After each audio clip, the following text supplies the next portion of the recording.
Hola, ¿cómo estás? Gracias por atendernos. ¿Qué tal? Buen día, ¿cómo están? ¿Cuán grave es la brecha cambiaria en estos momentos? No sé si es grave la brecha cambiaria. La brecha cambiaria es,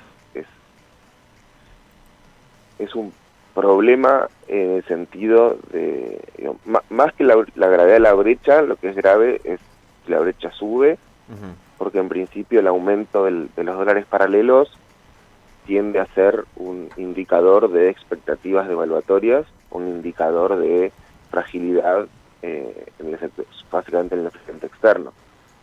Cuando vos tenés un tipo de cambio único, ¿sí?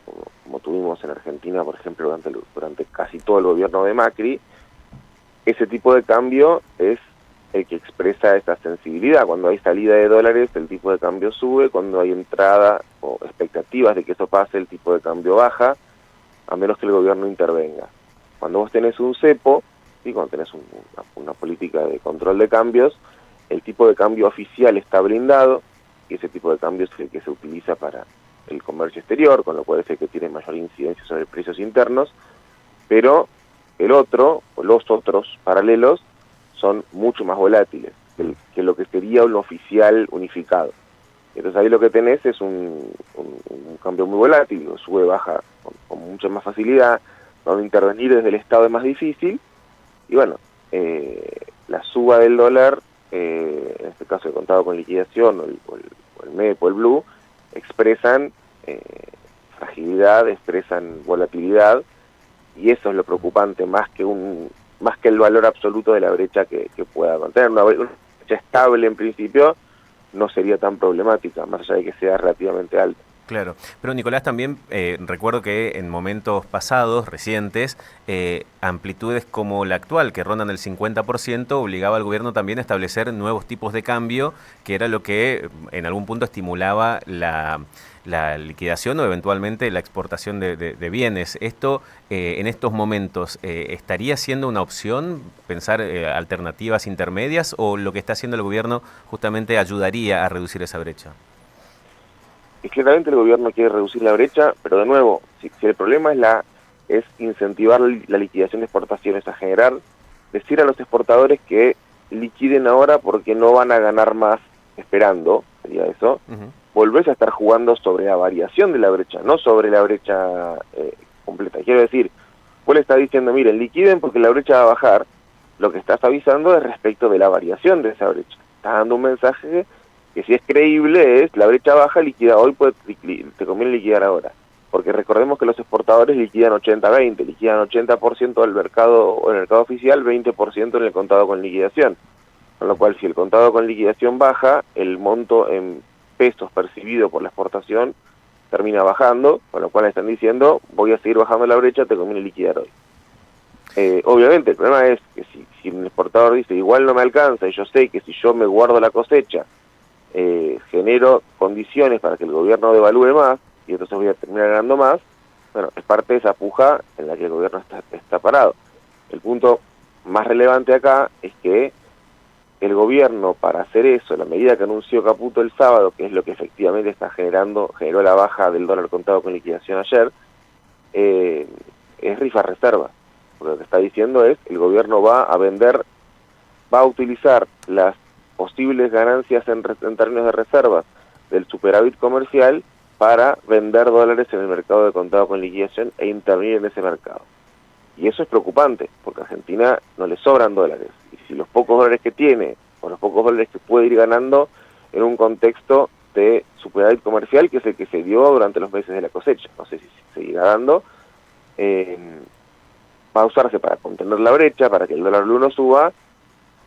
Eso es preocupante, porque cuando las reservas vuelvan a estar en rojo, quiero decir, cuando el superávit comercial desaparezca, eh, y hagan falta reservas para sostenerlo, para que no haya una mayor devaluación, esas reservas no van a estar, porque ya habrán sido utilizadas para este contexto de intervención en el mercado paralelo. ¿Qué panorama se abrió ayer una vez que empezaron a operar los mercados? ¿Cómo respondió el mercado a esas iniciativas y qué se puede esperar hacia adelante si se sostienen estas medidas? No, lo que yo fue totalmente obvio y razonable. Si el gobierno dice: voy a utilizar todo el poder de fuego para intervenir sobre el mercado cambiario paralelo, es lógico que el dólar paralelo baje, porque el mercado paralelo no deja de ser un mercado pequeño. O sea, el dólar blue ni hablar, es muy pequeño, pero el contado con liquidación también es pequeño en relación con lo que es el MULC. El MULC es el mercado libre de cambios, que es donde se transa el cambio oficial. Entonces, si un mercado es pequeño, una intervención no tan grande puede generar cambios en su precio muy importantes. Lo de ayer estaba cantado, era recontra obvio. De hecho, es la razón por la cual la medida se anuncia un sábado. Si vos anuncias un jueves y lo que va a pasar un lunes, en el medio tenés el arbitraje de un día hábil. Entonces, eso es razonable. Ahora, lo que está haciendo el gobierno es algo profundamente cortoplacista, porque lo que esta baja del dólar blue es que bajó por lo menos ayer hasta los niveles de principios de la semana pasada. No es que bajó de más, no es que volvió a los niveles de abril. Es una baja que de alguna forma responde a este anuncio del gobierno de que van a vender dólares en ese mercado, que van a aumentar esta oferta, pero es lógico cortoplacista, porque el gobierno está diciendo claramente que va a acumular menos reservas, o que no va a tener posibilidad de acumular reservas, con lo cual la fragilidad a largo plazo ni siquiera a muy largo plazo, acá un mes se vuelve más difícil, más complicada. Y 2025, que aparecen un montón de vencimientos de deuda del segundo acuerdo con el Fondo Monetario, pero incluso la segunda mitad del año, que es una mitad del año en la que Argentina baja su caudal de ingresos de dólares porque se acabó la cosecha gruesa, va a ser mucho más complicado. Con lo cual, la situación es que el gobierno se asustó con la suba del dólar blue, se asustó con eso porque, y en particular por un dato puntual. Si el dólar blue supera al dólar tarjeta, que en este momento está apenas arriba de los 1.500 pesos, que sería el dólar oficial más el 60% de percepciones e impuesto país, si el dólar blue supera ese número, entonces todo el turismo emisivo empieza a funcionar en dólares oficiales.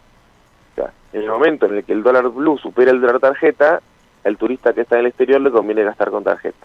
Y si gasta con tarjeta, son dólares de las reservas que se van, no dólares que están fuera del sistema. Claro. Entonces, en ese momento hay una salida mayor de reservas. Ante eso, ¿qué puede hacer el gobierno?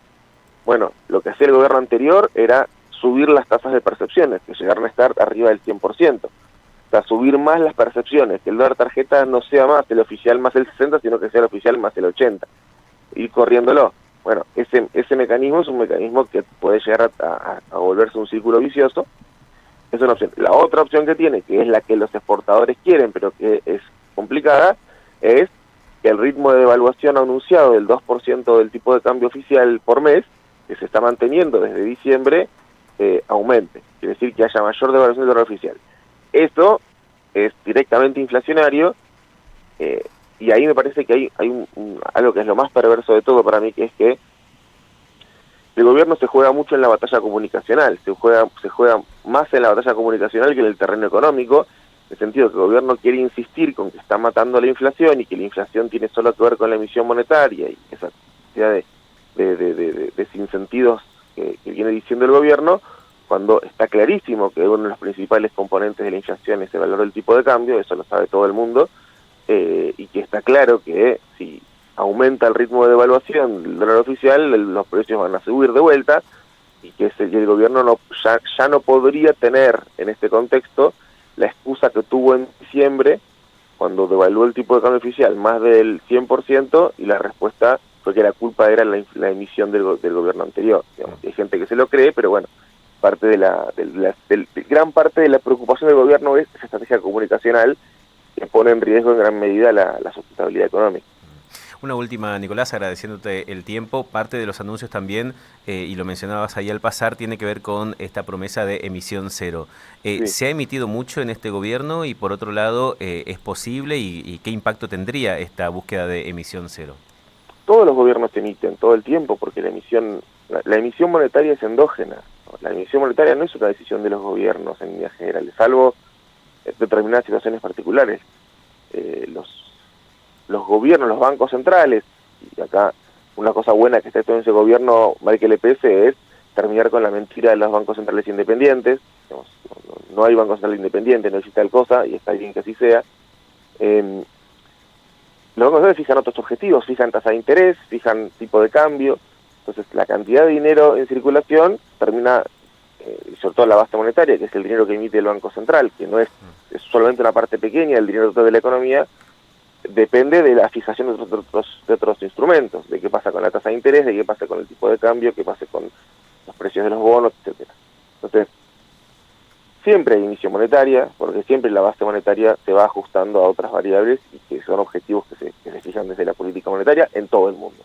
Con lo cual todos los gobiernos del mundo emiten.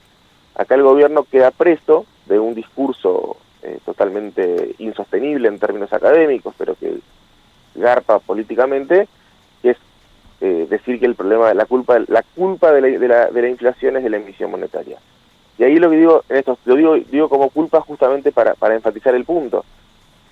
Gran parte de la legitimidad de Milei se ha construido sobre la base de decir que la inflación no tiene causas, sino que tiene culpables, y el culpable es el Estado.